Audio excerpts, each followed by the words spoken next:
take you. But remember, the next session is not about more, about strategies, about linking, about solidarity. Because, you know, there's a lot we can say, but what is it that we're going to do, Tamil community, Kurdish community, how are we going to come together? You know, the Basque community, you know, how are we going to join the Kashmiris? So we can, I'll put my hands up. Mr. Murray, over to you first. My apologies to you, but, you know. Then I will hear their speech and then I will give my comments. Okay, then can we have this, Sindhi? Thank you very much. We are thankful to Campact to organize this event and give us this opportunity to speak for 5 minutes. There's a lot to speak, therefore I would like to cram it within the 5 minutes. And I will touch very briefly very important events. Now, number one, Sindh is the only country which still had the same name in the oldest scriptures of India, which is called Rig Veda. It is called Sindh 5,000 years ago, and it is the only country in Rig Veda which is named still the same name, and that is Sindh. So Sindh isn't something that has come from the sky. It has remained as a country for thousands and thousands of years. Sindh, in its entire history of existence, has remained an independent country for thousands of years. And of course, like any other country, like any other nation, it has remained under foreign occupation for smaller bits of time. And what happened now come back straight away to 1843 when Britishers conquered Sindh. Sindh was an independent country in 1843 when Britishers conquered Sindh. Now, it comes to 1947. The country was divided in the name of religion. It is very clear that what was the agenda. It was the agenda to serve the leaving imperialism and to serve as their military bases, which they did faithfully. Unfortunately, at the time, Sindhis decided to join Pakistan. And they decided on the basis of 1940 resolution.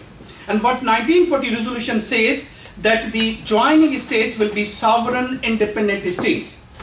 And that was the fundamental reason. And even that bill, when it was carried in Sindh Assembly, 1/3 of the assembly members were in prison, and the bill was carried only by 2 votes. So, but regardless, going into that, Sindhis joined. But what happened as soon as in 1947, when Pakistan was formed, that 1940 resolution was torn apart, and we were put as a nation under the worst colonialism, imperialism, occupation, subjugation, oppression that Sindh has ever witnessed. Currently, Sindh, which produces 70% of the gas requirements of Pakistan, 52% of the oil requirements of Pakistan, Sindh, that produces 70% of the wealth of Pakistan, that is one of the poorest region in that country.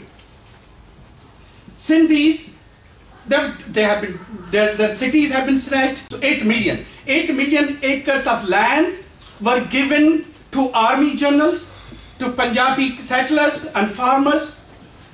Okay, so currently Sindh has been through first day, Sindhis have been waging a war for their independence and for their sovereignty and for their dignity.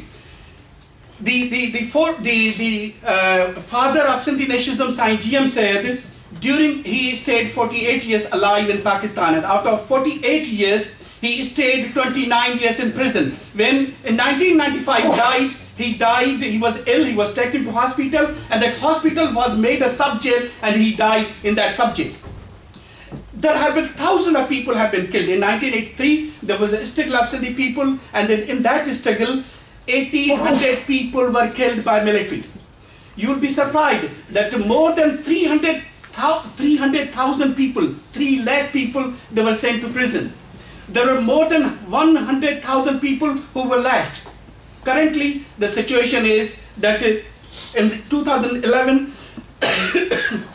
11 political activists and leaders, they have been either target killed or their bodies have been thrown after abduction. Currently, more than 100 political activists, they are missing, and we are worried about their life. Today, I tell you where so Sindhi people have launched enormous struggle for their survival, for their independence. Today, there was a freedom march in Karachi. And the freedom march, hundreds of thousands of people came there. The last line of the speech was of the leader of the march, that we, the Sindhis, want to tell the entire world loudly and clearly that we, the Sindhis, want freedom, no less, no more. And there is another freedom march on 3rd of March.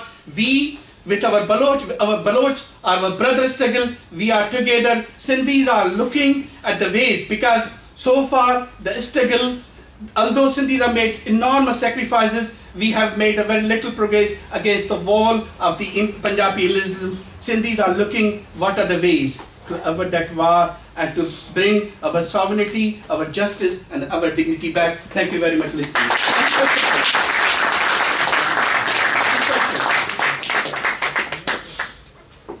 Sindh Zindabad.